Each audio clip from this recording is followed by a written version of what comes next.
అందుకోసం వృద్ధులైనటువంటి వాళ్ళు పోలింగ్ స్టేషన్కి వెళ్ళక్కర్లేదు. మీరు వాళ్ళకి సాయం చేయండి. వాళ్ళు బ్యాలెట్కి అప్లికేషన్ పెట్టించి ఓటేయించే పని చేయండి. అందుకోసం ఆ పోస్టల్ బ్యాలెట్ ప్రతి వాలంటీర్కి నేను ఏం చెప్తున్నా అంటే పోస్టల్ బ్యాలెట్ వేయించండి. పోస్టల్ బ్యాలెట్కి అప్లికేషన్ నింపిస్తే పెట్టించేయండి. దివ్యాంగులకు కూడా ఇస్తారు ఓటు. కొత్తగా ఎలక్షన్ కమిషన్ ఇస్తారు, రూల్స్లో అవి ఇచ్చింది. వాళ్ళు పోలింగ్ స్టేషన్కి వెళ్ళలేరు, నడవలేరు, ఈ బాధలన్నీ. తర్వాత మన పట్ల కూడా కోపంగా ఉన్నారు కొంతమంది. ఏమనుకుంటారంటారు, ఇలాగెలగెలగెలగెలగెలు మీరు నొక్కియాలని చూస్తాం వాళ్ళు.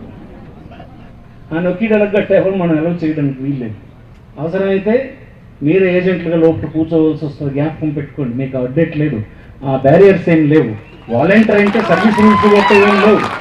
అవసరమైతే వాలంటీరే ఏజెంట్గా కూర్చోవలసిన పరిస్థితి వస్తుంది. అది కూడా మేము ఆలోచన చేస్తున్నాం. వాలంటీర్ సార్ ఏది